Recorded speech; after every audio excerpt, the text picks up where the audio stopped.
Ahí sí. Habíamos correlacionado, ¿cierto? Utilizando esta imagen, habíamos correlacionado el ciclo cardíaco con el electrocardiograma, que es algo que hay que aprenderse. Habíamos correlacionado en esta diapo el ciclo cardíaco con los ruidos cardíacos, que clásicamente... Ahí hay un micrófono.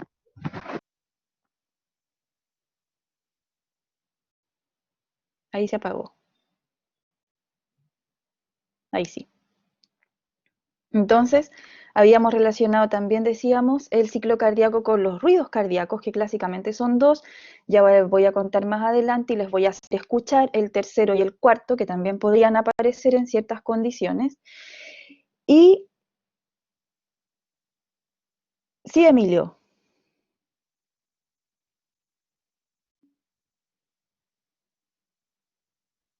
Sí, Emilio, yo lo veo. Entra a la semana 3. Ah, ¿te refieres al de ciclo cardíaco, Emilio? ¿A este que estoy viendo? Sí, yo ahora lo estoy viendo. Entra a fisiología del sistema circulatorio, ándate a la semana 3 y ahí vas a encontrar una clase que dice clase función vascular y hemodinamia 1.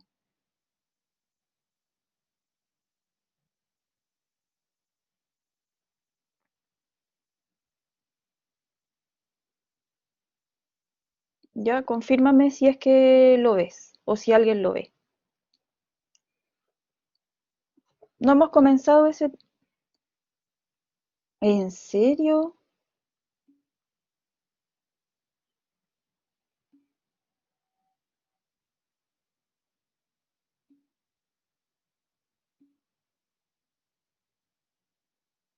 Ahí Antonia lo ve.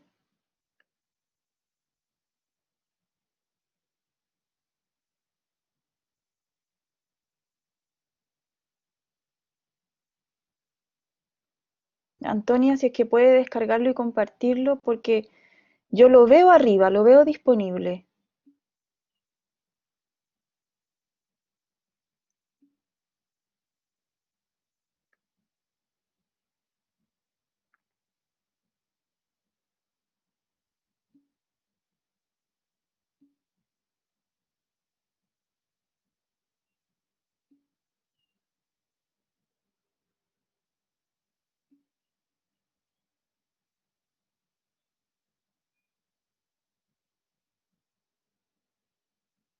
Está ¿junto a qué?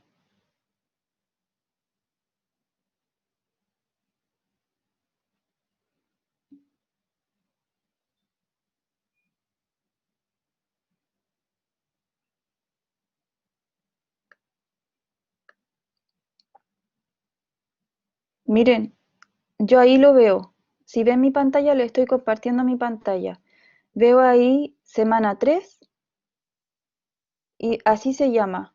¿Eso no lo ven ustedes si entran a semana 3?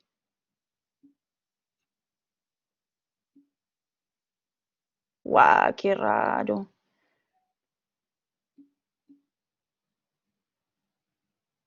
Qué raro que Antonia sí pueda.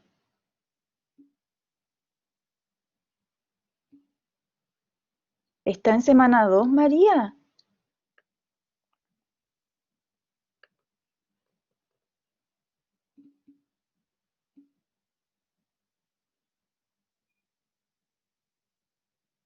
Ay, Emilio, no te puedo creer.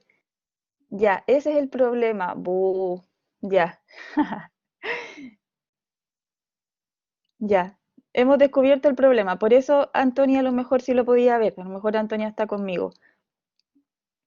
Ya, ya. Entonces, eh, a ver, denme un minuto para subirlo al otro. O Antonia Soto ya lo mandó.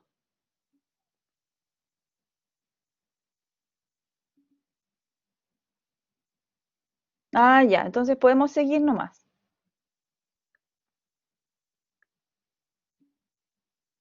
Ya, ya, súper. Entonces, y después en todo caso lo voy a subir para los que no están presentes aquí. Pero para que ahora avancemos, ¿ya? Gracias, chiquillos.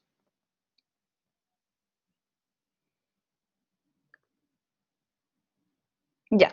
Entonces decíamos que podemos correlacionar el ciclo cardíaco con los ruidos cardíacos y también utilizando esta misma imagen podemos correlacionar el ciclo cardíaco con los volúmenes ventriculares. Y entonces esta diapo nos muestra cómo cambia el volumen dentro del ventrículo a lo largo del ciclo cardíaco y nosotros vamos a reconocer o debiéramos ser capaces de reconocer los tres volúmenes que ya conocemos, el volumen diastólico final, el sistólico final y el sistólico, debiéramos reconocerlo en esta gráfica, porque algo así podría aparecer a lo mejor en la prueba, por ejemplo. Entonces, lo que vemos es que desde el inicio del ciclo, o desde donde yo estoy poniendo ahí la línea azul, vemos que efectivamente el volumen ventricular aumenta, ¿cierto? ¿Por qué? Porque desde antes de este ciclo y hasta aquí, hasta justo en este punto, nosotros hemos terminado la diástole ventricular. Recuerden que la fase amarilla anterior a la sístole atrial muestra el periodo de diástole total y termina de llenarse el ventrículo con el volumen eyectado por la contracción atrial hacia el ventrículo, con ese volumen. Así que en este punto, ahí donde yo estoy poniendo mi línea, ¿qué volumen ya hay en el ventrículo? ¿Qué volumen sería el volumen ventricular que está aquí?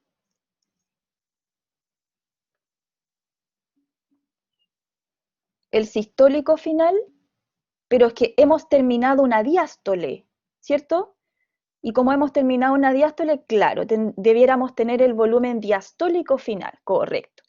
Entonces, en esta fase llenamos completamente y terminamos con el volumen diastólico final, y luego ese volumen diastólico final, tal como muestra esta línea, se mantiene recto. ¿Por qué? ¿Qué estábamos viviendo aquí? ¿Cómo se llamaba esa fase que encerré con una llavecita? ¿Y por qué se mantiene el volumen? Exacto, Emilio, la fase de contracción isovolumétrica, así que en esa fase todas las válvulas están cerradas, por lo tanto no hay forma de que el volumen cambie. Así que durante la fase de contracción isovolumétrica, el volumen que tengo alojado en el ventrículo es el volumen 1, que aquí yo puse cuál es el volumen 1, como ustedes decían, el volumen diastólico final, que podría ser entre 140 a 160 ml. Pero luego algo pasaba aquí. ¿Qué pasaba en el punto indicado por E?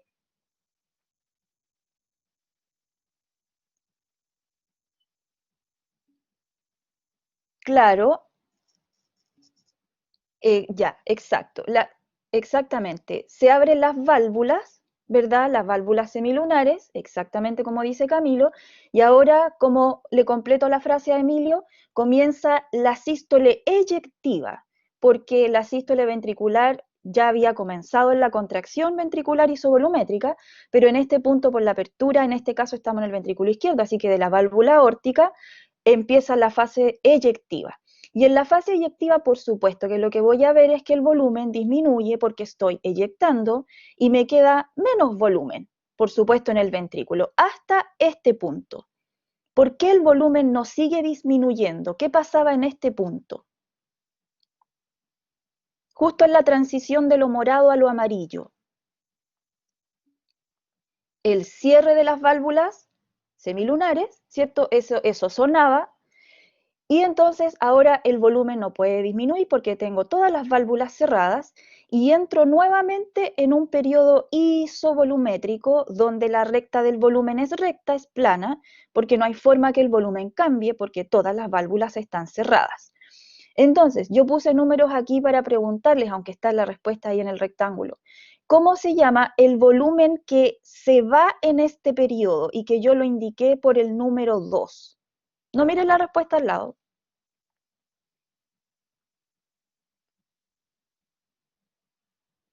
El volumen sistólico, cierto que es el eyectado, y el volumen que me queda alojado en el ventrículo durante la fase de contracción isovolumétrica, que era esta, o diástole ventricular temprana, que también decíamos que le podíamos llamar así, el volumen que me queda alojado sería ahora el volumen sistólico final, algunos libros también le llaman residual, y otros libros también le llaman telesistólico.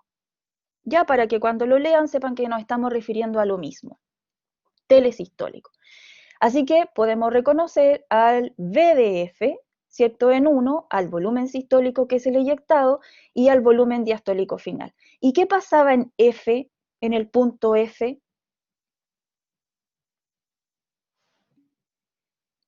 Bien, ¿cierto, María? Apertura de las válvulas auriculoventriculares y cómo se abren las válvulas auriculoventriculares. Entonces ahora podemos entrar en la fase diastólica con llenado.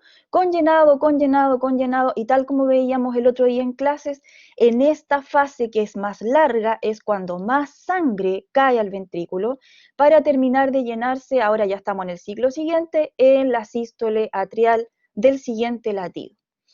Si ustedes miran aquí estos valores que yo les puse, verán que el volumen sistólico final, es decir, lo que queda acá adentro, no es poco en realidad. Es prácticamente a veces el 50, el 60% lo que se eyecta, quedando dentro del ventrículo entre un 50 a un 40%, dependiendo de la persona, ¿cierto? Pero es más o menos en reposo lo que queda. Así que el volumen sistólico final o residual es importante.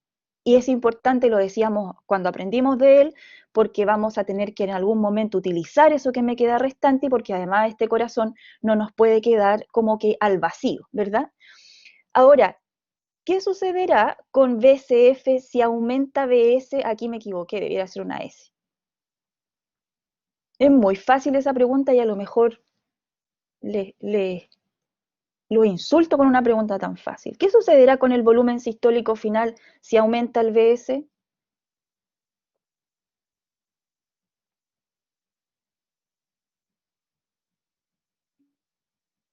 ¿Cierto, Martín? Si eyecto más, si aumenta el VS es porque eyecté más, y si eyecto más, por supuesto que el volumen sistólico final va a disminuir. Vamos a ir viendo cómo se relacionan estos tres volúmenes, cuando aumenta uno, qué le pasa a los otros, a veces no les pasa nada.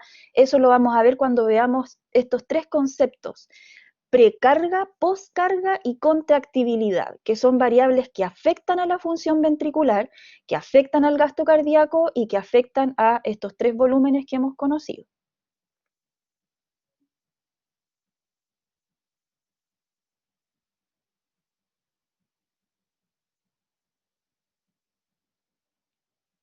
A ver, Matías dice, me imagino que por esta está preguntando, ¿por qué hay dos fases de contracción de los atrios?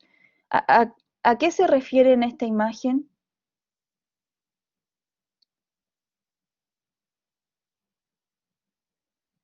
Ah, a esta Ah, rosada de aquí sí, a estas dos rosadas. ¿Eso? y Y esta. Ah, claro. Sí, es que el dibujo te muestra el inicio del ciclo siguiente, Matías. Y entonces aquí tú debieras ver una onda P, ¿verdad? Es como que te mostraron el inicio del ciclo siguiente, pero el primer ciclo termina aquí y se inicia el siguiente. Entonces, como alguien dijo ahí, se repite el ciclo. Pero no es que en un ciclo tengas dos sístoles atriales, ah, solo ya, que, te muestra con todo lo que se llenó el ventrículo. ya, ¿Ya? entendí. Pero este es del ciclo siguiente. Ya. Hay una variable cardiovascular muy importante que va a ser un concepto que se les va a repetir después harto en fisiopatología, que es la fracción de eyección. Ya la fracción de eyección es una cosa matemática muy simple, es simplemente aplicar la regla de 3 y sacar un porcentaje. Porque ¿qué es la fracción de eyección? Es el volumen sistólico expresado en porcentaje. ¿Ya? Así que, insisto, uno podría aplicar regla de 3, llegaríamos al mismo resultado, pero para que no fuera tan, yo creo que el que generó la fórmula, para que no fuera a lo mejor tan sencilla, creó esta fórmula así, ¿cierto? Pero que al final es lo mismo si tú lo pones en regla de 3. ¿Cómo sacas entonces la fracción de eyección? Aplicando la fórmula de la fracción de eyección al volumen diastólico final, le quitas el volumen sistólico final. O sea, ¿qué estamos calculando acá arriba? ¿Qué hay arriba? El volumen sistólico, ¿cierto, Antonia? Entonces, arriba va el volumen sistólico, abajo va el volumen diastólico final y eso multiplicado por 100, Porque la fracción de eyección se expresa en porcentaje. Entonces, ¿qué nos dice la fracción de eyección? Nos dice, mira, de todo lo que el ventrículo tenía, de su volumen diastólico final total que representaba tu 100%, lo que has eyectado es la mitad de eso en este caso de mi ejemplo, has eyectado un 50%.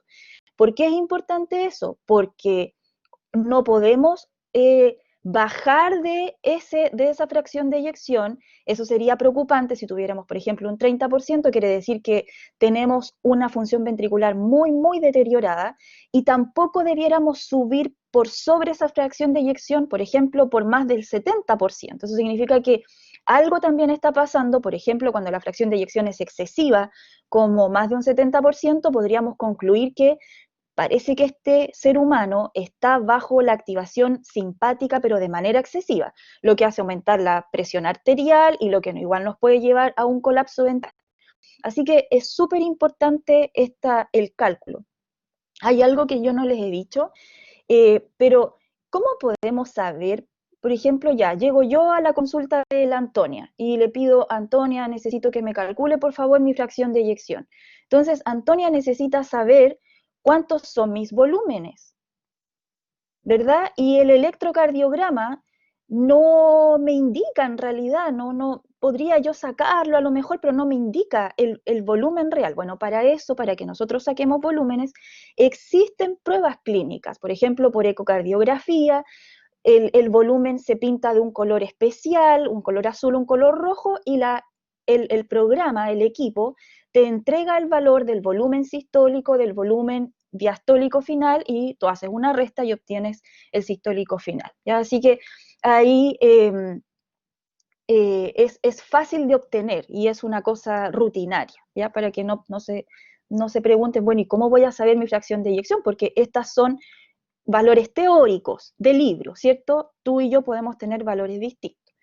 Entonces, como yo les decía recién, este es un índice muy importante de cómo está funcionando el ventrículo, y entonces cuando yo digo que tengo un paciente con insuficiencia cardíaca, a mí me interesa saber si ese paciente con insuficiencia cardíaca, cómo tiene esta fracción de eyección, porque hay insuficientes cardíacos que tienen la fracción de eyección conservada, o sea que la tienen como un sujeto prácticamente normal, 50% o un poquito más del 50%, entre 50 y 60. Así que ese sujeto, si concluimos que tiene una fracción de eyección conservada, la verdad es que vamos a pensar que está a lo mejor remodelando recién y que estamos quizás a punto o en un buen momento para tratarlo farmacológicamente. Pero cuando encontremos a un sujeto que tiene una fracción de eyección de menor al 40%, quiere decir que está eyectando muy poco y se está quedando con mucho, eso genera problemas que los vamos a ver más adelante, y a él entonces tendríamos que calificarlo con insuficiente cardíaco también, pero ya tiene la fracción de eyección reducida, es decir, el ventrículo ya está expresando y diciendo que no puede con la contracción.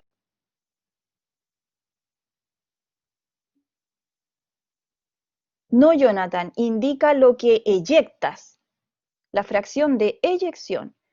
En este caso, claro, a lo mejor te confunde porque en este caso lo que te queda es 50% y lo que eyectas es 50%. Pero no, de hecho, mira, como aquí va el volumen sistólico al final, lo que estamos sacando es cuánto de este BDF es el volumen sistólico. Así que no, te indica lo que se te va. Ahora, también puedes saber lo que te queda, por cierto, la diferencia sería lo que te queda. ¿Sí, Jonathan? Eso me preguntaba, ¿cierto? Ya, sí, pero y por eso se llama fracción de eyección. Ya.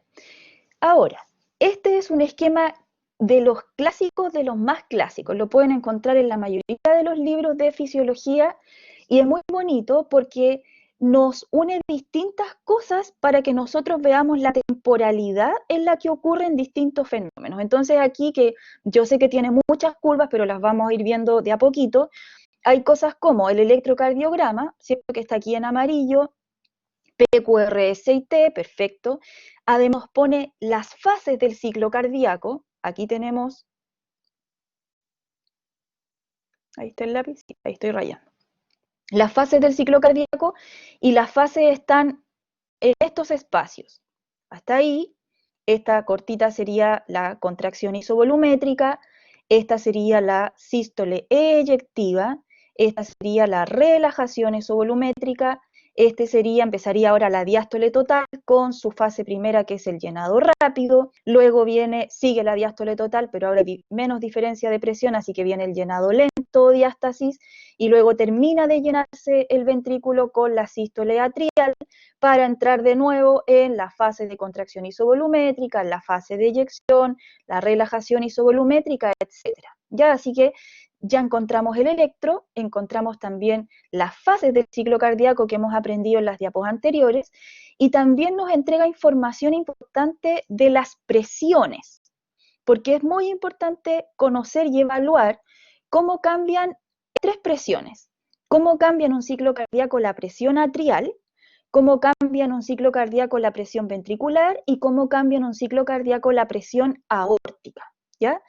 Obviamente que vamos a hablar de la presión aórtica porque ella despliega cambios más potentes, ¿ya? Pero no es que solamente este panorama se viva en el lado izquierdo del corazón, por supuesto que en el lado derecho también, pero ahí la curvita de la presión, en este caso de la pulmonar, sería más chiquitita porque, insisto, es la aorta la que se comporta con presiones más significativas, por eso conviene mirarla a ella y al ventrículo izquierdo, que siempre es el que más problemas da, digámoslo así. Entonces, vamos a ir viendo distintas cositas. Bueno, y también nos muestra el volumen ventricular, que tiene la misma forma que habíamos analizado hace un rato, y nos muestra aquí también los ruidos cardíacos y en qué momento debieran sonar, ¿cierto? Y ahí nosotros vemos el primero, que sabemos que suena en el inicio de la contracción isovolumétrica, el segundo, que suena en el inicio de la relajación isovolumétrica, y por ahí parece que nos van a invitar a mirar el tercer ruido cardíaco, que yo ya se los voy a mostrar en diapos siguientes. Pero ahora, partamos primero respondiendo a esta pregunta. ¿Qué sucede con las presiones en las aperturas y cierres de las válvulas? Entonces yo lo que hice fue tomar este dibujo y solamente quedarme con la parte de arriba, que es lo que me importa de analizar para ver cuándo se abren y cuándo se cierran las válvulas. Y yo aquí les encerré justo los momentos en donde tenemos apertura y cierre valvular. Entonces, lo importante de mirar aquí es que efectivamente para que una válvula se cierre o se abra, va a depender eso de la presión que exista en los compartimentos que tiene a un lado versus el compartimento que tiene al otro. O sea, por ejemplo, cuando queramos saber si se abre o se cierra la válvula auriculoventricular, vamos a tener que mirar la presión de la cavidad que hay hacia un lado, que sería la aurícula, y compararla con la presión de la cavidad que tiene al otro lado, que sería el ventrículo. Y eso es justamente lo que hacemos, y entonces las cosas caen como por su propio peso, ¿cierto? Por ejemplo, en este momento aquí, se cierra la válvula auriculoventricular. Entonces, para que ella se cierre, ¿qué presión creen ustedes, o mirando el gráfico, debe ganar por sobre la otra? Mirando el gráfico, a lo mejor no lo tienen rápidamente, ¿cierto? Exactamente, ahí está Martina, ahí está Claudio, Emilio, y efectivamente la imagen lo muestra, ¿cierto? Yo no lo dije, lo dice la imagen, pero la presión ventricular es la curva roja, la presión aórtica es la curva entrecortada que está arriba, la negrita, y la presión atrial es esta curvita, bueno, aquí lo dice, esa curvita entrecortada que está abajo. Fíjense que la presión del atrio siempre anda por números bajos. A veces tiene algunas ondas que se llaman ACV, que vamos a ver más adelante qué significan, pero siempre el atrio tiene presiones bajas. La aorta, en cambio, siempre se mueve a presiones altas, altas, altas. Y el pobre ventrículo, que en algún momento tiene que ganarle al atrio, en otro momento tiene que ganarle a la aorta para jugar con el cierre y la apertura de las válvulas, tiene que acomodarse a las presiones de ellas, expresando esta forma roja que se ve, ¿cierto? Paseando desde presiones tan bajas como en este momento a presiones tan altas como esta que logra aquí para lograr la apertura de la válvula aórtica. Entonces, punto 1, tal como decían los chiquillos, en este momento se cierra la válvula auriculoventricular porque la presión ventricular supera a la presión atrial. Perfecto. Y esa fase Esa fase o ese evento valvular marca, si ustedes miran, esta es la línea el inicio de la contracción ventricular isovolumétrica, este es el final de la contracción isovolumétrica y efectivamente nosotros este evento APE, el cierre de la válvula auriculoventricular, la tenemos justo en el inicio de la contracción isovolumétrica y eso suena loop. ¿Ya? Se supone que el corazón nos dice loop. Luego, pasamos por la fase de contracción isovolumétrica, ¿verdad? La estamos viviendo. Y lo más llamativo de esta fase es que quiero que miren, en esta fase cortita, en la contracción isovolumétrica, tienen que mirar, perdón que sea repetitiva, pero tienen que mirar aquí, este trayecto aquí. ¿Qué pasa significativamente y de manera muy llamativa con la presión ventricular ahí? Aumenta, disminuye, aumenta, ¿cierto, Claudio? ¿Estás viendo lo que yo estoy mirando? Aumenta mucho. ¿Se acuerdan que cuando vimos ciclo cardíaco dijimos, chiquillos, ¿para qué nos sirve la contracción ventricular isovolumétrica? Nos sirve para que el ventrículo, manteniendo el volumen de sangre que tiene adentro, comience a generar una contracción muscular potente, potente, potente. ¿Para qué? Para comprimir ese volumen de sangre que tiene adentro y la presión dentro de él, tal como si tú apretaras un globo que tiene un nudo arriba y tú lo comprimes con tus manos, entonces la presión dentro de él aumenta, aumenta, aumenta, aumenta, y es este el momento, la fase de contracción isovolumétrica, donde tenemos el delta de presión ventricular más grande. Hay un aumento, como dice, muy grande, Claudio, de presión. Pero ¿cuál es el objetivo? ¿Por qué el ventrículo le importaba aumentar tanto la presión intracavitaria? Correcto, Emilio, para abrir las semilunares y en este caso para abrir a la válvula aórtica, que justamente se abre al final de la contracción isovolumétrica para empezar el periodo eyectivo.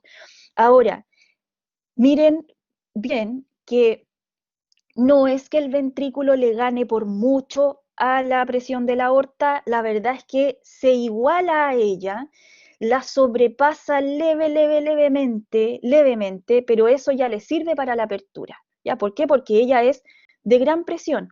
Ahora, imagínense entonces que yo tengo un individuo hipertenso cuya presión aórtica no está a este nivel, sino que cuya presión aórtica está, por ejemplo, por acá arriba. ¿Qué va a tener que hacer el ventrículo para alcanzar esa presión?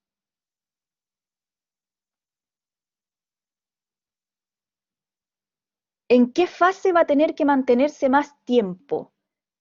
Muy bien, Emilio, correcto. Va a tener que aumentar su periodo isovolumétrico, va a tener que prolongarlo hasta allá arriba y le va a quedar menos tiempo para la eyección, ¿verdad? Por eso no es, eh, no es mentira pensar que cuando a lo mejor tenemos un individuo que tiene un aumento de la presión arterial y aumento de la presión aórtica, puede que su volumen sistólico sea menor, porque el pobre ventrículo se tuvo que mantener en el isovolumétrico juntando fuerza y eso le quitó tiempo a la fase eyectiva. ¿Ya? Muy, muy bien. Luego entonces de que el ventrículo iguala y supera por poco a la presión de la aorta y que se abre la válvula, empezamos entonces nuestro periodo eyectivo y ahí las presiones aórtica y ventricular van así que como peleando, ¿cierto? Hasta que pasa algo muy llamativo. Justo más o menos aquí, ¿qué ven en esta fase? ¿Quién le gana a quién? ¿Quién supera a quién?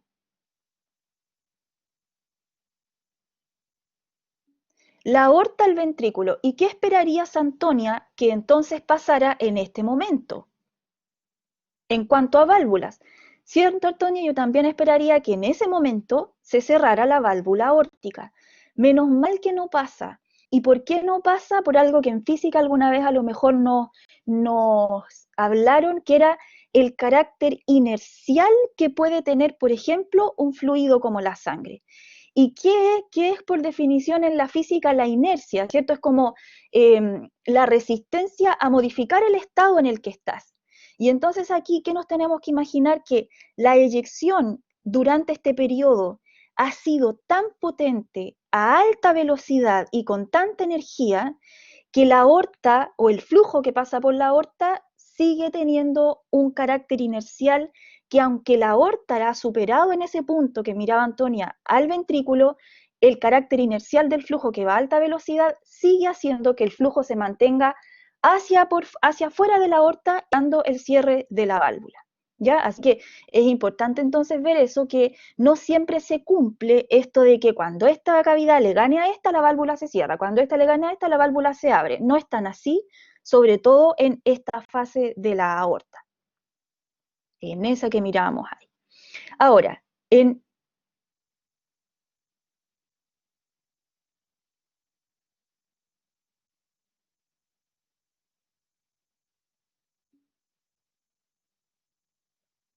¿por qué dice que se cierra? Claro, porque se cierra ahí donde, sí, porque se cierra aquí, Matías, se cierra aquí.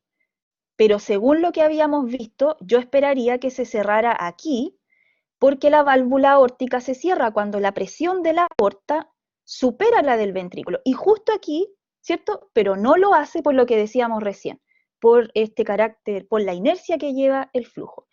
Ahora, sí, como tú dices, sí que se cierra, porque en este momento, justo aquí, el ventrículo ahora ha empezado ya a relajar su masa, ya estaría viviendo su repolarización, ha empezado a relajar su masa y por lo tanto va a empezar a disminuir su presión. Y de nuevo aparece entonces una fase isovolumétrica, que es la relajación isovolumétrica, que entonces iría desde aquí, desde el cierre de la válvula aórtica, hasta aquí la apertura de la válvula auriculoventricular. Y de nuevo pasa lo mismo que veíamos con la presión ventricular en la fase de contracción isovolumétrica.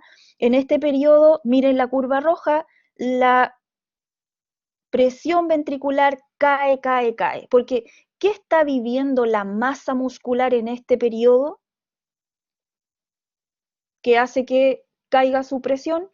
Está viviendo su relajación, ¿cierto? Se está iniciando la diástole, la apertura del ventrículo, además el volumen que hay alojado adentro es menor, es el volumen sistólico final, y eso permite entonces que la presión baje, baje, baje, baje, y que baje para que en este momento, perdón, estoy rayando mucho, ahí, baje hasta que en este momento se permita que el atrio supere, aunque por poco, supere a la presión del ventrículo para hacer que la válvula, ahora auriculoventricular, se abra, ¿cierto? Que es lo que justamente uno observa aquí.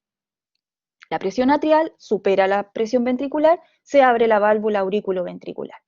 ¿Ya? Así que esas serían las presiones. Por supuesto que si alguna presión de alguna de estas cavidades o arteria como la aorta cambia, entonces quien deba ganar o perder frente a ella para la apertura o cierre de válvulas va a tener que compensar y cambiar algo en su estructura para jugar con aquella que ha cambiado.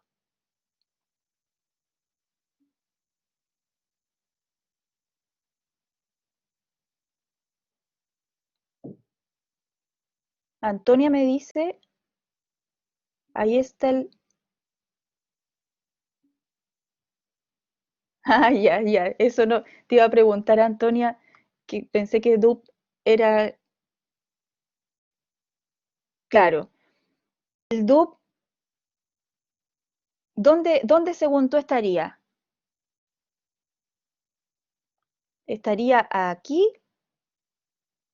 No tengo el lápiz. ¿Estaría aquí o aquí? ¿Pero al inicio o al final, Antonia?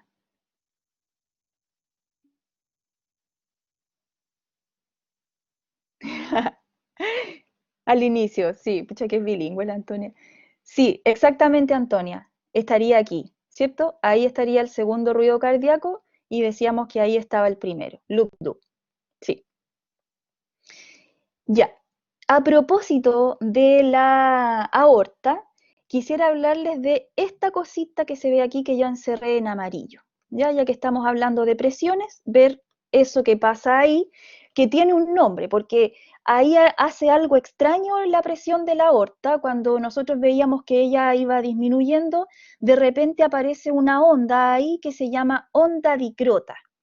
Esa onda dicrota está dada inicialmente por una incisura o una escotadura, que en realidad no son lo mismo, si uno quisiera ser estricto, no son lo mismo.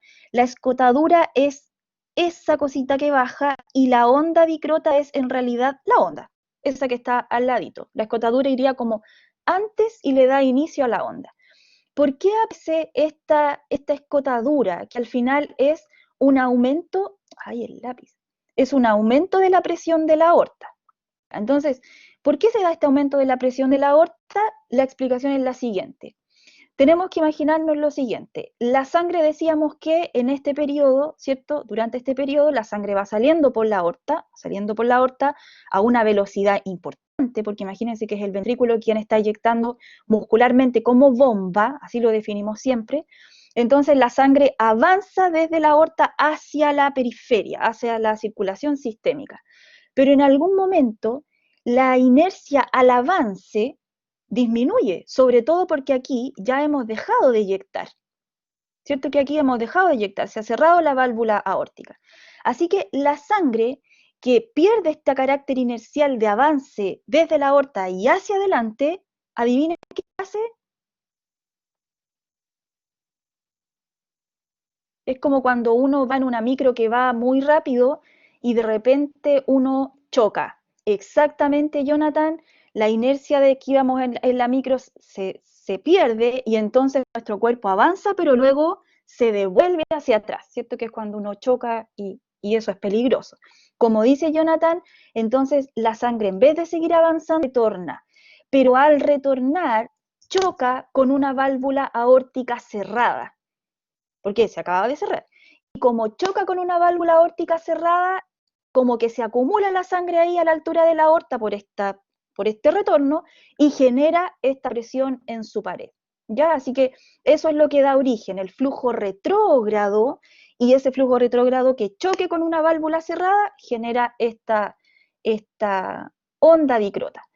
Van a ver probablemente después ustedes más adelante que esta onda dicrota a veces uno la mira, le llama la atención, que esté un poco más alta, y eso tiene que ver entonces con los volúmenes sistólicos que uno pueda eyectar, con el volumen diastólico que quede en la aorta, y ahí ustedes van a ver distintas patologías. Aquí solamente tenemos que definirla.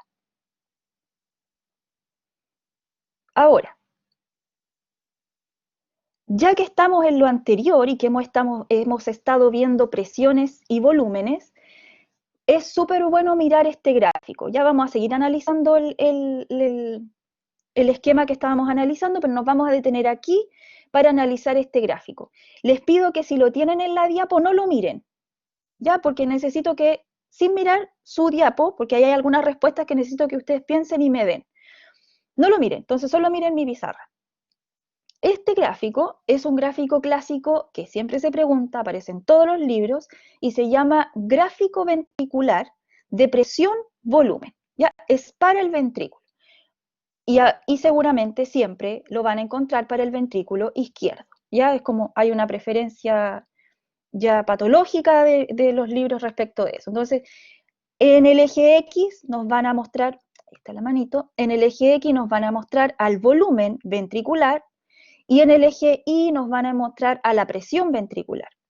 Entonces se arma una figura bien bonita que está compuesta por intervalos que van del 1 al 2, del 2 al 3, del 3 al 4, del 4 al 1. Y aquí, en estos intervalos del 1 hasta el 4, nosotros debiéramos ser capaces de armar el ciclo cardíaco. El ciclo cardíaco entonces está representado del 1 hasta de vuelta al 1, ¿ya? Porque cada ciclo.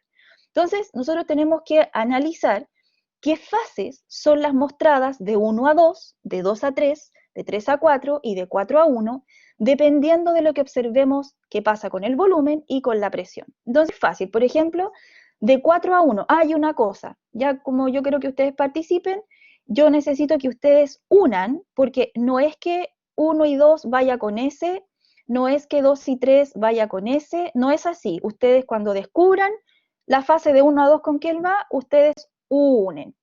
Ya ahí para que juguemos. Ustedes unen y dicen, 1 y 2 la fase de llenado, 2, 3 la contracción isovolumétrica.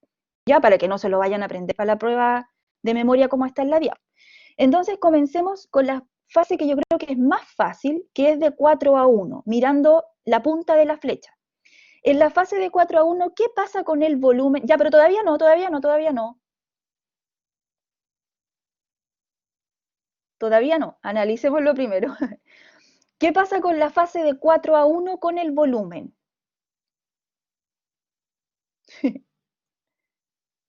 Me tienen que decir, aumenta, disminuye o se mantiene. Son esas tres opciones. Correcto, estoy de acuerdo con los chiquillos. El volumen aumenta levemente o estás mirando la presión, Camilo.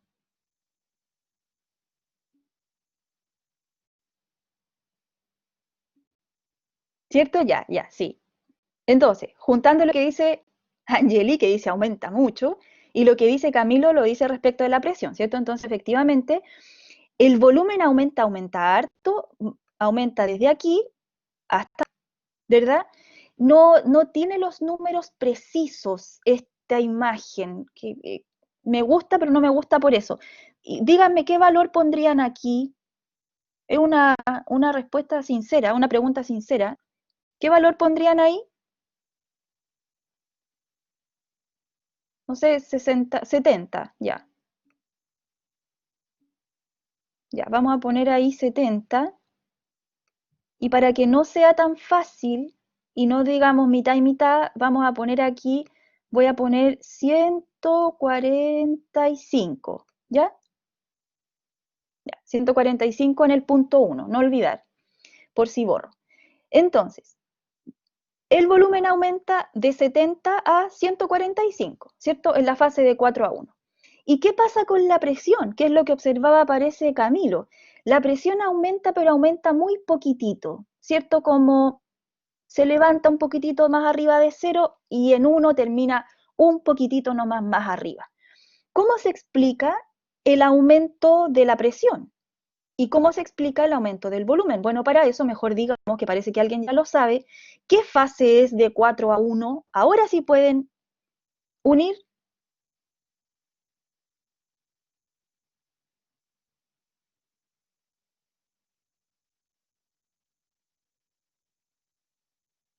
Ya, ahí no sé si a alguien se le corrió el lápiz, pero si estuviéramos, ya sí entendí, entendí. Si estuviéramos en una fase isovolumétrica, el volumen se mantendría, ¿cierto? Así que es la fase de llenado, correcto. Entonces entendemos por qué aumenta el volumen ventricular de 70 a 145 porque nos hemos llenado. Ahora, ¿por qué aumenta levemente la presión? Aumenta por algo muy sencillo. Si esta bolsita que yo tengo aquí fuese un ventrículo y a este ventrículo yo le pongo un volumen de 145, volumen total de 145, entonces obviamente esta sangre le pesa a este ventrículo y esa sangre hace una leve presión sobre la pared de este ventrículo. Lo cierto sí es que este ventrículo es distensible. Eso quiere decir que antes de que yo le pusiera los 145, probablemente él estaba así y luego se distendió, y como se distendió, el volumen le ejerció una presión leve sobre la pared. Se imaginan el ventrículo rígido, estuviéramos enfermos, tuviéramos un ventrículo hipertrofiado y fibroso y rígido. ¿Qué pasaría con la presión de 4 hasta 1? ¿Aumentaría más? ¿Cierto, Martín? Aumentaría muchísimo, entonces no aumenta tanto porque tenemos a un ventrículo distensible. Perfecto. Voy a decir una cosa aquí. A la carga, a la presión que ejerce este volumen sobre la pared de este ventrículo se le llama precarga. Ya que necesito que es un concepto que, ya que estamos aquí, lo vamos a decir al tiro para no andar con secreto y porque ese concepto nos podría servir más adelante. Así que el volumen 145 ml genera esta presión y esta presión leve que vemos de 4:1 se llama precarga. ¿Ya? Ojo con eso es cuando lo veamos más adelante. Perfecto. Ahora, ¿qué pasa de 1 a 2? ¿Qué pasa con el volumen de 1 a 2?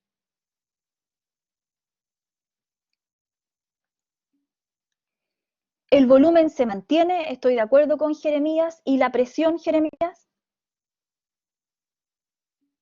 la presión aumenta, perfecto. ¿Qué fase podría ser esta donde el volumen se mantiene, pero la presión aumenta mucho? Ahora unan. Correcto, Emilio, contracción isovolumétrica. Perfecto, perfecto. De 2 a 3, ¿qué pasa con el volumen?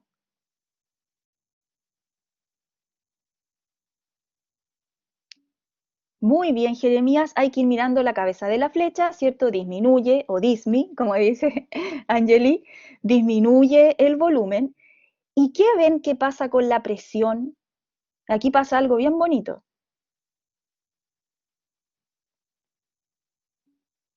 Aumenta, ¿cierto, Jeremías? Aumenta hasta aproximadamente este punto de aquí y luego comienza a disminuir. Aumenta y baja un poquitito, exactamente. ¿Y por qué aumenta y baja un poquitito? Bueno, porque en la fase cercana al punto 2 estamos eyectando con gran fuerza. Imagínense que de 1 a 2 juntaste fuerza y esa energía la pudiste liberar desde 2 en adelante. Así que la liberación de energía y con eso el empuje de la sangre en esta primera fase hace que la sangre sea eyectada a gran presión. Pero ese delta de presión luego disminuye, lo que hace, y esa velocidad disminuye, lo que hace que entonces luego venga esta como bajadita. ¿Qué fase sería de 2 a 3?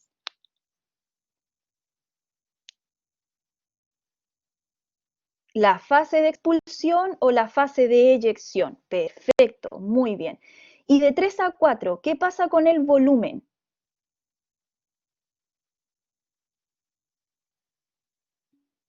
Se mantiene, correcto. ¿Y qué pasa con la presión? Disminuye. ¿Y quién sería la fase esa 4?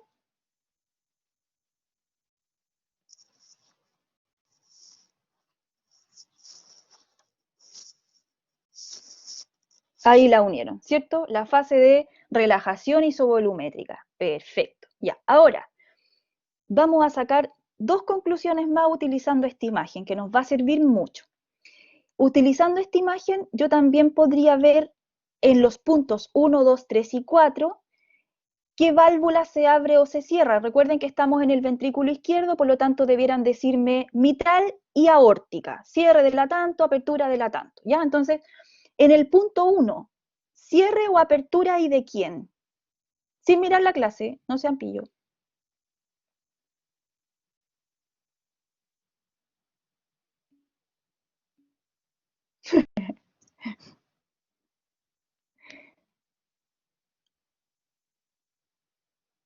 Ya, dice Camilo que en la 1 el cierre de la mitral, ¿cierto? Correcto, porque de 4 a 1 veníamos en la fase de llenado, la mitral estaba abierta, la aórtica está cerrada qué rato, y entonces en 1 se cierra la mitral, eso suena y nos permite entrar en la fase 1 a 2, que es la isovolumétrica. Perfecto.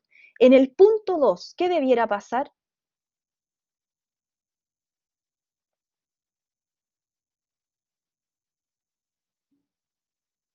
Que se abran las semilunares o que exista la apertura de la aórtica, correcto, estoy de acuerdo, para que comience la fase de eyección. En el 3, en el punto 3,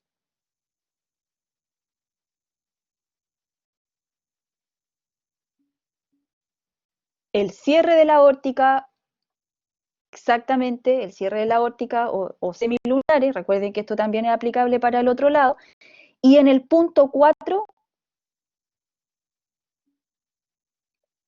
la apertura de la mitral para que comience el periodo de llenado. Perfecto, perfecto. Ahora, ¿qué fase se va a alargar si yo tengo una presión aórtica aumentada? ¿Qué fase se va a alargar y qué punto de los indicados con números se va a correr? Correcto, como dice Camilo, se alarga hacia arriba la fase de 1 a 2 y la apertura de la aórtica nos va a quedar más arriba, ¿cierto? Eso va a hacer que este periodo se acorte y que esto baje. Ya, pero eso lo vamos a analizar más adelante. ¿Por qué quiero decirles esto? ¿Por qué les dije esto? Para implantar desde ya otro concepto que se llama postcarga. La precarga era esto que yo les dibujé aquí, y ahora conocemos otro término que se llama poscarga. Vamos a ver la poscarga más adelante, pero por ahora de manera muy general, les voy a decir que la poscarga, por definición así casi que de libro, es una resistencia a que el ventrículo eyecte. Y en el ventrículo izquierdo, ¿quién se opone a que él eyecte? ¿Quién se opone a la apertura de la válvula?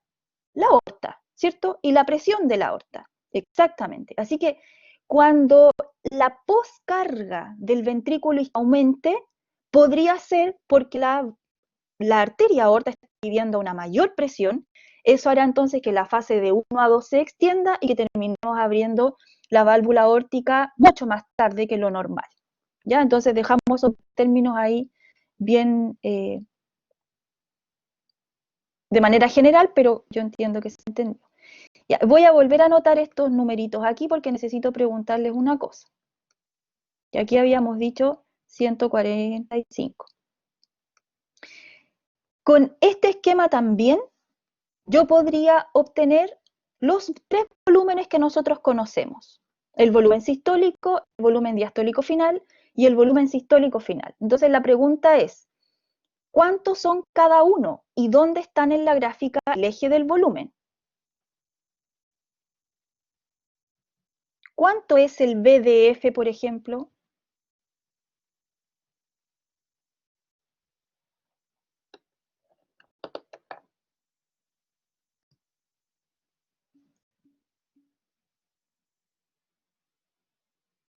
Perfecto, correcto, estoy de acuerdo con ustedes. El volumen diastólico final es 145, es decir, todo lo que tiene dentro es de 0 a 145. Muy bien, muy bien. Pero esos 145 llegaron al ventrículo en este ciclo, ¿o cuánto llegó al ventrículo en este ciclo?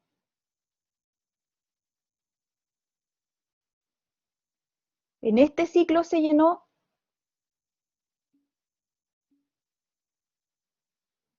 ya, pero más que porcentaje, un número. Ya, entonces yo entiendo que los chiquillos están diciendo 75 porque restan de 70 a 145, entendiendo que como esta fue la fase de llenado, eso cayó al ventrículo en ese momento, ¿cierto? Chiquillos, 75 yo llevé, lo terminé de llenar con esos 75, ¿verdad? ¿Y cuánto es el volumen sistólico?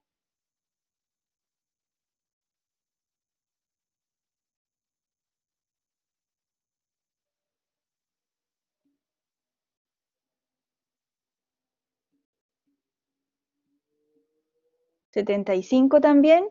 Bueno, si por ahí dicen 70, 75, ¿cierto? Esta área bajo la curva, que ustedes dicen que es el volumen que llegó, si yo subo a la fase de eyección, yo me doy cuenta que eyecté desde aquí, desde 45, eyecté hasta los 70.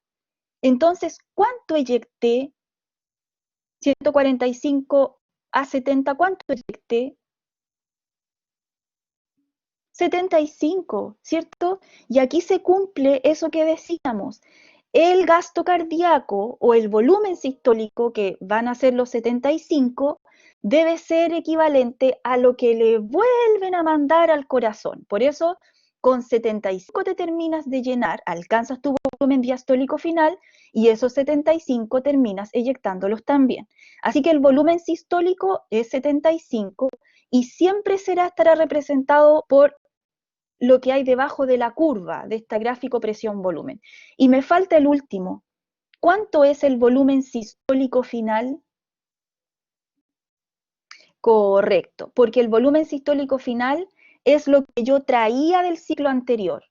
Y mirando entonces aquí, borrando para que se note bien, esto yo traía de mi ciclo anterior, esto me dieron en este ciclo y la suma de lo que traía con lo que me dieron dio mi volumen diastólico final.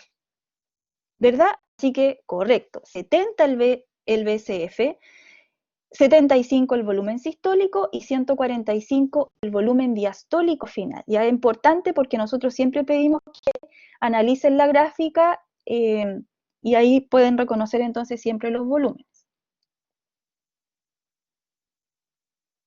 Muy bien.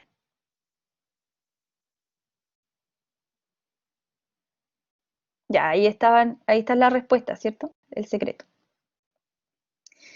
Ahora, volvemos a la gráfica anterior para eh, quedarnos un poquitito en la presión de la aorta. Y ahí por eso aparece de nuevo la imagen de las presiones y aparece la presión de esta. Para decirles que efectivamente las muy conocidas presiones sistólicas y presiones diastólicas, nosotros las podríamos reconocer en este gráfico. Por ejemplo, yo les voy a pedir que busquen dónde, en qué fase del ciclo cardíaco encuentro la presión diastólica. Ustedes saben más o menos por dónde anda la diastólica, ¿cierto? ¿Cuánto es aprox la diastólica en un individuo sano, joven?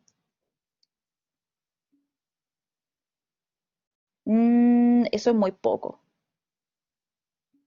Aproximadamente, claro, 80, ¿cierto? 80, aprox. Sí, digamos que es 80. Eso ha cambiado, eso sí un poquitito y va cambiando con, con las guías clínicas. ¿Ya? Por eso 120 y 80 es como lo clásico que los dibujos muestran, pero hay rangos, ¿cierto? Eso es cierto. Pero miremos el punto 80, que es lo clásico que sabemos. Ah, y alguien lo encerró ahí. Muy bien. Entonces, porque así se puede preguntar por ahí, ¿en qué fase, en qué momento del ciclo cardíaco se logra la presión diastólica?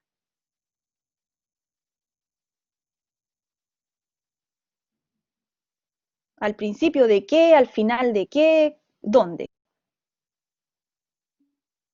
Muy bien, Camilo. Al final de la contracción isovolumétrica. Muy bien, esa es la ubicación correcta. Al final de la contracción isovolumétrica. Ahora, ¿por qué ahí se alcanza la presión diastólica? Entonces, para eso, nosotros tenemos que imaginarnos a la aorta. La aorta, la voy a dibujar así. Esta es la aorta, ¿cierto? Voy a hacer como que esta es la válvula, ¿verdad? Aquí estaría el ventrículo.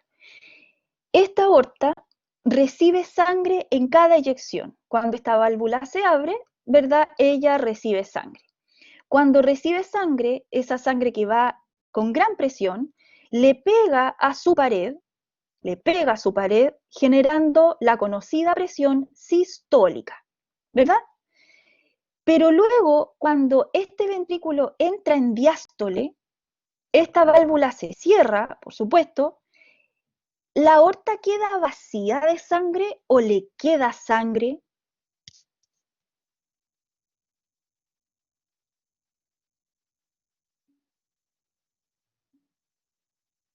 ¿Cierto, Angeli? ¿Cierto, Antonia? O sea, efectivamente ya en la sístole yo la llené, sin duda la llené y hasta la distendí. Luego ese volumen avanzó un poco, voy a anotarlo con otro color, ese volumen avanzó, un volumen se fue, pero otro volumen quedó rellenando la aorta. O sea, ella no se queda vacía cuando no hay eyección, no es que ella esté vacía, sino que ella mantiene un volumen, pero es un volumen mucho menor que el volumen que le llegó en la eyección. Ese volumen menor le puede seguir pegando a la pared, pero menos, y por eso se le llama volumen o presión diastólica. Entonces, esa presión diastólica está dada por ese menor volumen que le quedó a la aorta, a las arterias en general, y que le pega levemente a su pared. ¿Cuándo se alcanza ese volumen? Cuando la aorta ya está casi que al final de la fase diastólica, ¿verdad? Porque este momento de ahí es realmente el final de la diástole, o sea, ha pasado todo un ciclo durante, de aquí hacia atrás, la aorta logró dosificar la sangre, dosificar, pero en este punto prácticamente ya le queda muy poquitita sangre, lo que marca el valor de su presión menor, que sería la presión diastólica, que efectivamente, como dicen ustedes, se vive al final de la contracción isovolumétrica. Luego podrían ubicar en el gráfico la presión sistólica. ¿En qué momento se da la sistólica?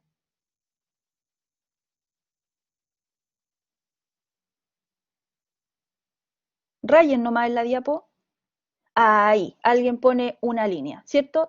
Y está a la altura del número clásico que conocemos, 120 para la sistólica, y se da justo, les hace sentido que se dé justo en la mitad o justo al final de la parte de mayor eyección, o sea, cuando el ventrículo tiene su máxima presión, aquí yo asumo que está viviendo su eyección máxima y por lo tanto está tirando sangre a tanta presión que la sangre pega ampliamente y con mucha fuerza, este es un gran volumen, le pega a la pared. Como la aorta está llena conteniendo este gran volumen, entonces en ese momento se vive su máxima presión de la pared, ya que sería la presión sistólica. Pero chiquillos, hay una cosa importante. La sistólica y la diastólica son extremos, porque voy a borrar aquí y les voy a preguntar, chiquillos, ¿durante toda la sístole del ventrículo me mantengo en 120? ¿La aorta siempre 120 su presión durante toda la sístole? ¿Sí o no? No, ¿cierto? Parte teniendo un valor cercano a la diastólica y luego la presión aórtica, pucha, ahí está el lápiz, parte aquí y luego va subiendo y su máximo es la sistólica y luego se mantiene en la sístole y la presión aórtica ahora baja. Así que la presión sistólica no te dice cuánto es la presión durante todo el periodo sistólico, sino que te dice solamente, mira, lo máximo que la aorta alcanzó fue 120, fue 140. Así que el valor sistólico es un buen valor, pero la verdad es que uno después en la práctica no lo usa tanto porque entiende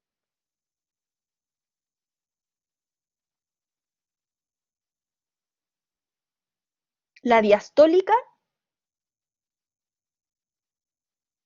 aquí. A lo mejor, espérame. Justo aquí, al final de la contracción isovolumétrica. Y ahí, Cristóbal, entonces tienes que pensar que si estamos al final de la contracción isovolumétrica, la aorta tiene poca sangre, que era lo que explicábamos, ¿cierto? Porque acabamos de terminar un periodo de llenado del ventrículo. Y mientras tanto el ventrículo se está llenando, la aorta del ciclo pasado ha tenido que estar dosificando su sangre para mandarla hacia adelante, para mandarla hacia adelante. Es como, mira esto, aquí se ve mejor a lo mejor, mira, mira Cristóbal.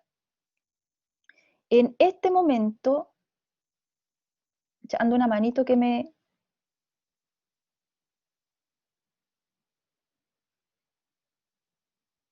¿Se ve mi lápiz? Estoy rayando, ¿se ve?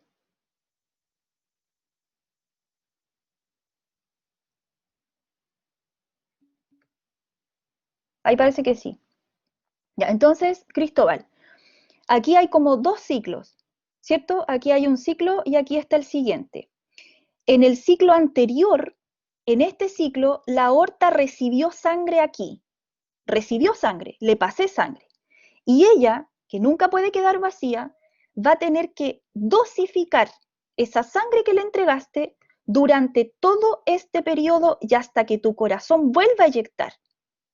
Entonces, durante todo este tiempo, la aorta, insisto, tiene sangre, pero como nunca puede quedar vacía, está mandándolo de a poquito hacia las arterias que se ramifican a partir de ella. Lo envía para que el flujo sea continuo, lo envía, pero en este momento aquí ya prácticamente no le queda sangre porque ya la dosificó, la mandó hasta el final de su periodo de dosificación, así que justo aquí al final de la isovolumétrica, prácticamente ya no le queda. Y como no le queda, en realidad le queda, prácticamente no le queda muy poco, ese poco volumen ejerce poca presión en su pared.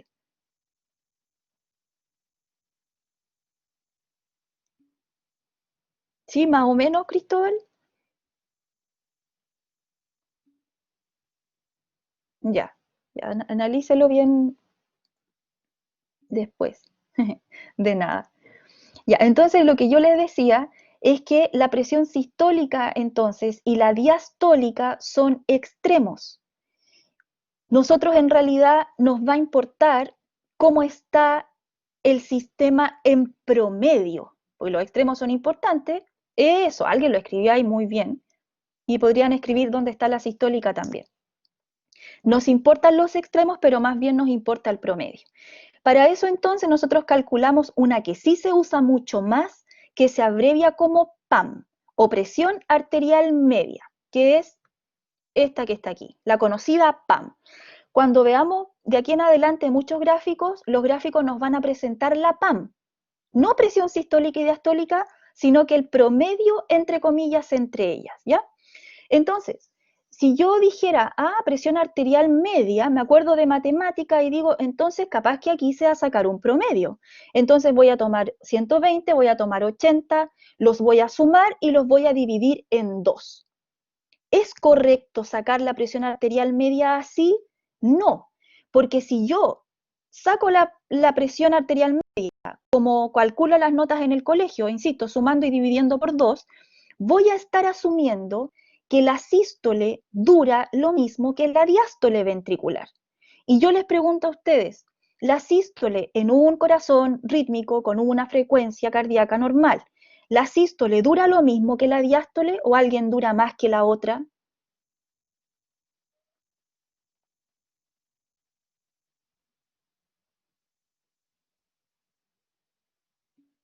¿Cierto, Sebastián? En primeras imágenes de esta clase dijimos que la sístole, estamos en el ventrículo, la sístole ventricular duraba 1/3 del ciclo cardíaco, mientras que la diástole duraba 2/3 del ciclo cardíaco. Por eso, utilizando esta fórmula muy sencilla, que también pueden usar esa que al final expresa lo mismo, solo que los factores están reorganizados en la fórmula, vamos a estar calculando la presión arterial media respetando, según las fracciones 1/3 y 2/3, respetando la duración de cada una de las fases del ciclo, respetando lo que dura la sístole y lo que dura la diástole. Ahora, si yo tuviese un individuo que está latiendo por sobre los 150, ahí yo sí podría asumir que, dado que el corazón está latiendo a gran frecuencia, probablemente la fase que se acorta va a ser la diástole, y ahí sí yo voy a tener mitad y mitad. Y eso me da permiso por 160, 180, más de 150, eso me da permiso para aplicar la típica cosa del promedio. ¿Por qué? Porque aquí, a grandes frecuencias, la diástole se acorta y entonces ahí sí quedan representando la mitad y la mitad del ciclo y puedo sumarlas y dividirlas en 2. ¿Ya? Eso entonces es bien importante. Recuerden esta fórmula, parece que tienen que aplicarla en el seminario.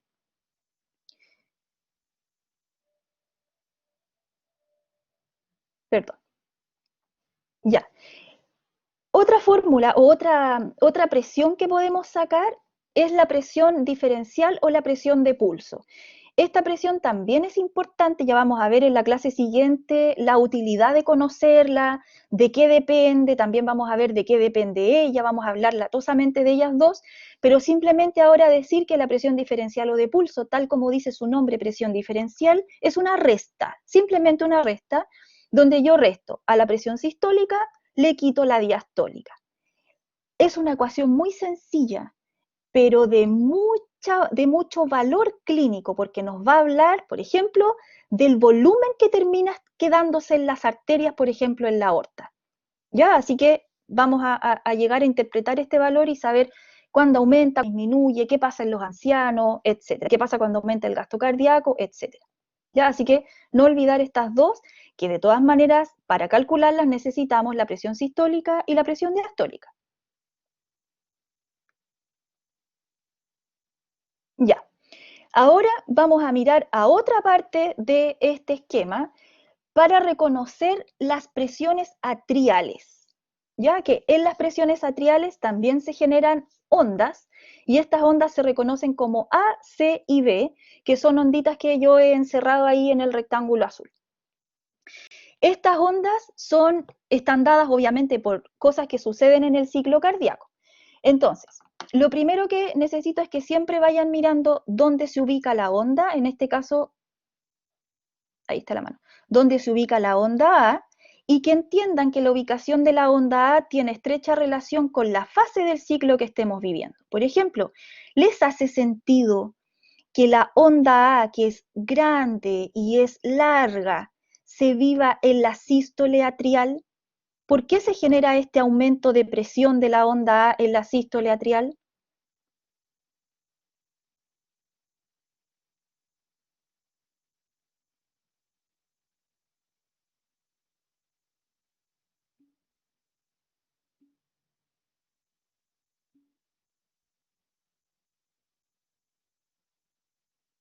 Exactamente, porque en ese momento el atrio está viviendo su contracción masiva y entonces está comprimiendo un volumen dentro de él y efectivamente la presión dentro de él aumenta, ¿ya? Así que la onda A es simplemente por contracción atrial.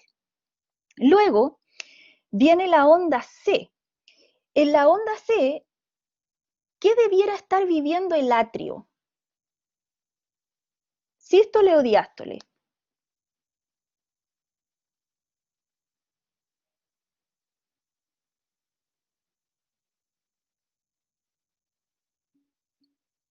Correcto, sí, es correcto. Está viviendo diástole el atrio. Y entonces no entiendo, chiquillos, si el atrio está viviendo diástole, ¿por qué aparece una onda de presión positiva si él está llenándose? Bueno, aquí la onda C es provocada sobre el atrio, pero por el ventrículo, porque en este punto, en el punto C, aquí, en la onda C, en ese momento estamos en la fase de contracción isovolumétrica y justo en ese tiempo donde la onda C se eleva, ¿se acuerdan que era cuando el ventrículo más contracción juntaba y ejercía sobre su pared? Entonces lo que tú tienes en ese panorama es una aurícula arriba que está viviendo el inicio de su diástole, ¿verdad? No tiene tanto volumen, pero tienes abajo, bueno, una válvula auriculoventricular cerrada y tienes abajo un ventrículo que se está acortando y ejerciendo gran presión. Eso hace que la válvula auriculoventricular protruya hacia arriba, así, como que se dé vuelta hacia arriba, se levante. ¿Por qué? Porque acá abajo, insisto, tenemos al ventrículo ejerciendo gran presión por su contracción ventricular isovolumétrica. Como la válvula protruye hacia arriba y además la sangre empuja hacia arriba, no la logra abrir de todas maneras, menos mal, eso hace que la presión dentro del atrio ahora aumente. ¿Ya? Así que la onda C entonces está causada por el inicio de la contracción de los ventrículos que hace que las válvulas protruyan hacia arriba y eso aumente la presión atrial, aunque el atrio está en su diástole. Y por último, tenemos la onda B, que también es una onda positiva. ¿Qué está viviendo el atrio en la onda B?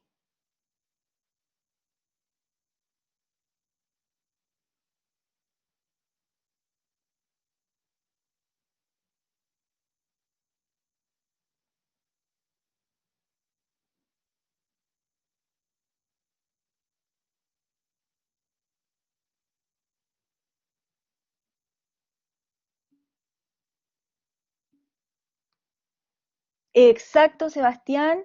Exacto, Jeremías. Sí, Camilo y sí, Daniela. Correcto.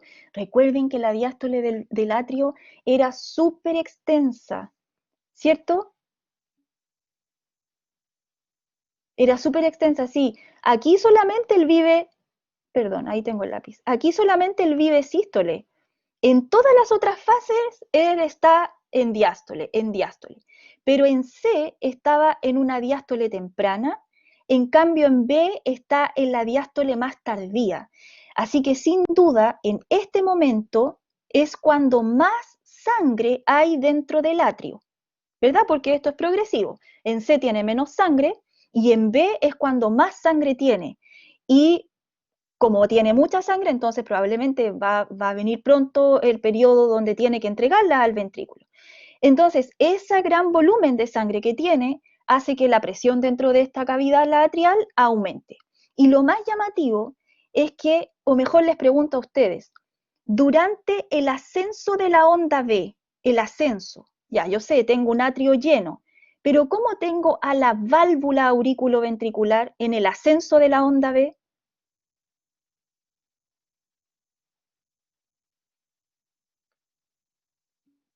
Cerrada, ¿cierto, chiquillos? Correcto. Está cerrada, esto está lleno, hay presión de pared porque está lleno, y esa presión disminuye justo aquí. ¿Y qué pasa justo aquí? La apertura de las válvulas auriculoventriculares, correcto, y como las válvulas se abren, la sangre cae, y miren lo que pasa con la presión o con la onda B. ¿Qué pasa con la presión atrial? La presión atrial cede, cae, porque hemos entregado ese volumen que tanta presión de pared le hacía al pobre atrio. ¿Ya? Así que ahí están las tres onditas A, C y B, que insisto, qué bueno que todo calce, Matías, qué bueno. Insisto, son ondas atriales.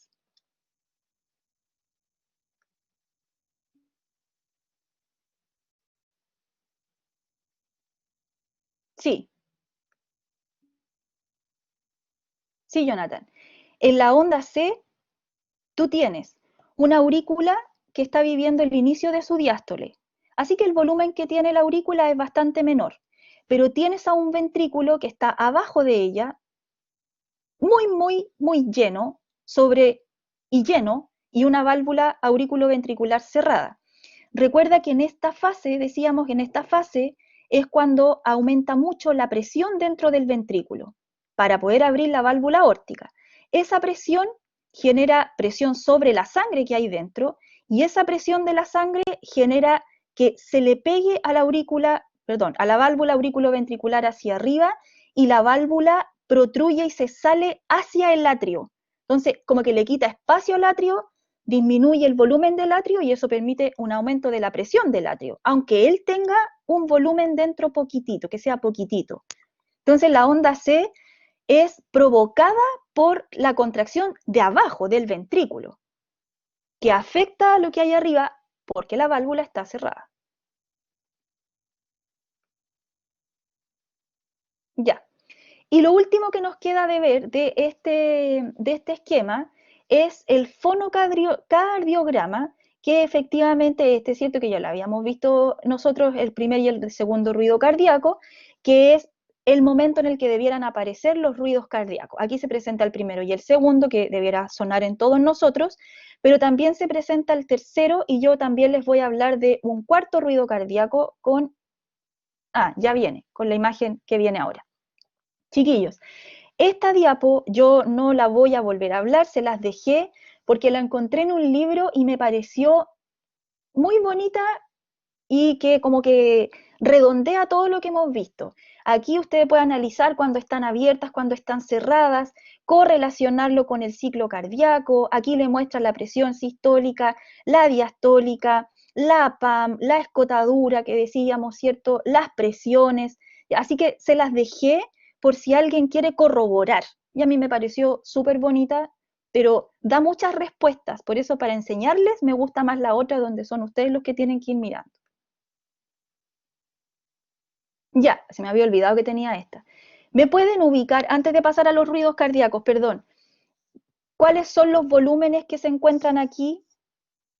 ¿Cuál sería mi BS, mi BSF y mi BDF mirando en esta gráfica?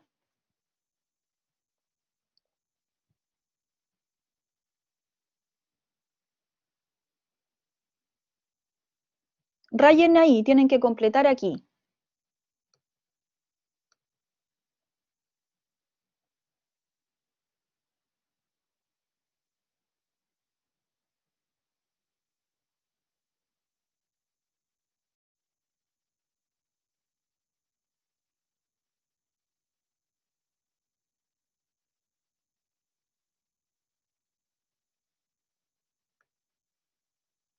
Ya, perfecto, perfecto, estoy de acuerdo.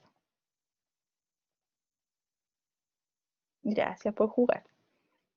Ya, entonces pasemos ahora a analizar un poquitito los ruidos cardíacos. Ya, yo sé que el sonido 1, el ruido 1 y el ruido 2 están bien claros cuándo suceden y por qué suceden, así que si cliquean ahí no se va a escuchar porque estoy compartiendo un PDF, pero los voy a hacer tratar de escuchar directo desde mi computador.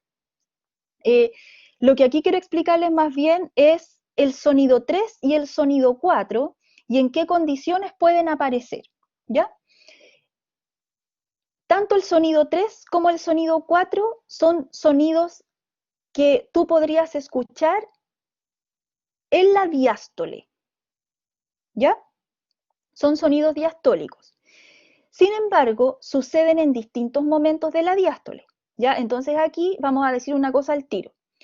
Cuando en algún nombre, en el diastólico o en el sistólico, nos pongan el prefijo proto, eso significa que es el momento temprano de esa fase. Por ejemplo, el sonido 3 es protodiastólico porque sucede al inicio de la diástole ventricular. En cambio, al sonido 4, algunos libros le llaman presistólico porque sucede antes del comienzo de la sístole y algunos libros le llaman telediastólico. Tele significa al final del evento, como por ejemplo el volumen telediastólico. Yo les conté que el volumen diastólico final también se le llama telediastólico, así que el prefijo tele significa al final del evento del ciclo, proto significa al inicio, ¿ya? Así que si uno ubica S3 y S4 en qué momento del ciclo cardíaco van a sonar, debieran sonar en la diástole ventricular, pero el S3 al inicio de la diástole y el S4 debiera sonar más al final y justo antes de la sístole, por eso también le llamamos presistólico. ¿Cuál de ellos yo espero que suene en cierta población de individuos? El S3. El S3 es un ruido que generalmente suena cuando en algún momento, en algún paciente, hay un aumento del gasto cardíaco. ¿Ya? Y entonces aquí, por ejemplo, si tú escuchas un tercer ruido en una mujer embarazada o en un niño, que esas son dos poblaciones que suelen tener un gasto cardíaco mayor, entonces tú no te asustas porque esa población es normal que se escuche un ruido S3. Pero ¿por qué suena el S3? Bueno, porque efectivamente, dado que tenemos un aumento del gasto cardíaco, tenemos también un aumento del retorno venoso. Y si tenemos un aumento del retorno venoso, estamos llenando desde el inicio de la diástole ventricular, estamos llenando el ventrículo con más sangre que cae probablemente a mayor velocidad y eso entonces genera este ruido que ya no es un ruido valvular, sino es más bien un ruido generado por el movimiento de la sangre, porque S1 y S2 son clásicamente ruidos más valvulares. Estos son sonidos de la cavidad siendo golpeada por un gran volumen, ¿ya? Así que insisto, S3 debiera ser fisiológico. Cuando uno tiene un paciente que tiene un S1 y un S2, que los tiene que tener porque son normales, tiene S1 y S2 y S3, cuando aparecen esos tres, uno dice que entonces el paciente presenta un galope protodiastólico, que si estas de aquí fueran teclas de un piano y ustedes las tocaran, sonarían como yo les voy a mostrar de ahí, a ver si pueden reconocer al galope protodiastólico y al galope presistólico en lo que yo les voy a hacer escuchar. En cambio, si algún día hay un paciente que tiene el S1 y el S2 y el S4, entonces va a sonar así. ¿Cierto que se nota que las teclas están más juntitas unas con otras? Porque en el galope protodiastólico yo tengo S2 y S3 sonando cerca. En cambio, en el galope presistólico tengo S4 y S1 sonando cerca, ¿cierto? Y eso va a hacer la diferencia al auscultar. Ya, insisto, ya se los voy a hacer escuchar. ¿Qué es S4? Bueno, S4 siempre, digo siempre sí, y estoy segura, siempre es un sonido patológico. Ya suena, como le decía yo, antes de la sístole y la mayoría de las veces suena cuando una aurícula está tratando de contraerse, pero se encuentra con que su sangre es recibida por un ventrículo extremadamente rígido. Y entonces la aurícula, porque recuerden que aquí estamos viviendo la última fase, ¿cierto? Que se ubican aquí, como todo esto era diástole, aquí estamos viviendo la diástole por llenado pasivo, la diástole total, y al final nosotros vivimos el último llenado por la sístole atrial. Entonces el S4 suena en la sístole atrial cuando el atrio, haciendo su contracción, insisto, Está abierta la válvula, pero encuentra que su sangre cae sobre un ventrículo que no es distensible, sino que es rígido y que sus paredes reciben este volumen con una gran presión, sin distenderse, insisto, porque está rígido. Así que, insisto, el sonido 4 no es valvular, sino que es más bien sangre chocando sobre una pared que no se distiende, sino que recibe esa sangre como si fuera una pared inamovible, ¿ya? Por eso digo yo que ese 4, la mayoría o siempre es patológico y a uno le debiera poner en alerta. También suena S4 cuando tenemos válvulas estenóticas, como la imagen que yo les puse aquí. Una válvula estenótica, así como por una definición muy sencilla, es una válvula que se abre mal y se cierra mal, ¿ya? Porque aquí una válvula normal debiera así estar cerrada, sin permitir obviamente flujo retrógrado, para eso está, pero cuando está cerrada la válvula estenótica se cierra mal, hay un defecto en su morfología. Y lo mismo pasa cuando la válvula estenótica ahora está abierta, ahí está la normal, pero cuando ella se abre, también se abre defectuosamente.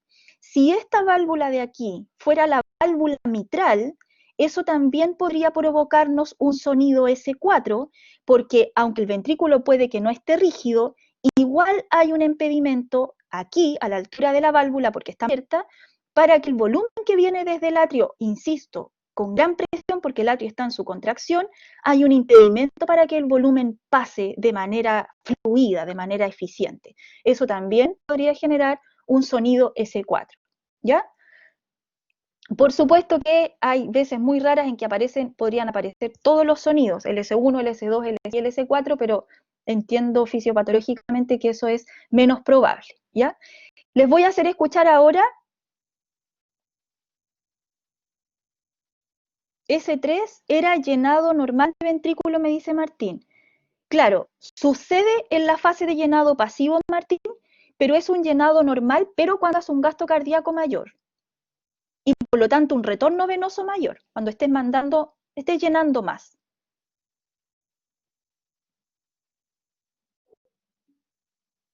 ¿Ya? Y sucede en la primera fase, cuando hay diástole arriba y diástole abajo. Antes de hacerles escuchar, decirles algo del segundo ruido cardíaco. Bueno, los sonidos S1 y S2 tienen o son la representación del cierre de las válvulas de ambos lados, ¿por cierto? O sea, el S1 me muestra o me demuestra que se ha cerrado la válvula mitral y la tricúspide, y el S2 me dice que se ha cerrado ambas semilunares. Pero hay ocasiones en que se dice que estos sonidos se pueden desdoblar, y en ciertas ocasiones yo podría, por sobre todo, el sonido S2, escucharlo desdoblado, es decir, escuchar un sonido primero y escuchar un sonido después. Yo eso lo puedo provocar. Por ejemplo, no sé, cuando yo sospeche que tengo un problema con la válvula aórtica o con la pulmonar y quiero saber cuál suena peor, entonces yo le puedo pedir al paciente, por ejemplo, que él inspire. Y cuando él inspire, tú vas a escuchar el segundo ruido cardíaco desdoblado. Vas a escuchar primero al aórtico y después vas a escuchar al pulmonar. ¿Por qué? ¿Por qué se desdobla? Porque cuando uno inspira, y eso lo vamos a ver más adelante, cuando uno inspira, aumenta el retorno venoso hacia el ventrículo derecho. Entonces, si más sangre estoy devolviéndole al ventrículo derecho, el ventrículo derecho más se demora en eyectar, y entonces como más se demora en eyectar, se apura el ventrículo izquierdo y termina sonando primero el cierre de la aorta, de la válvula aórtica, y luego el cierre de la válvula pulmonar.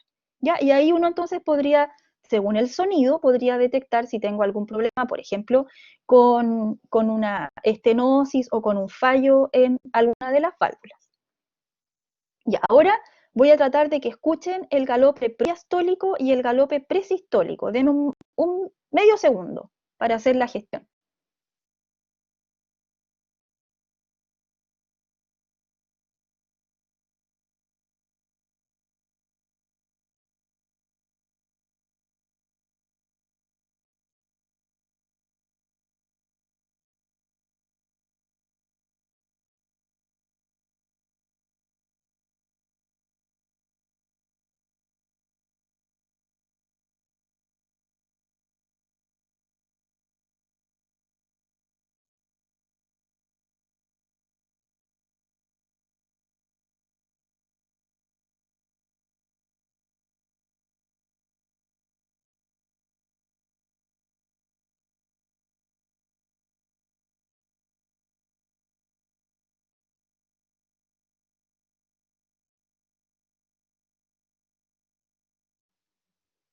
Ya, a ver, veamos si resulta. Ustedes me dicen si escuchan o no escuchan. Voy a acercar el micrófono.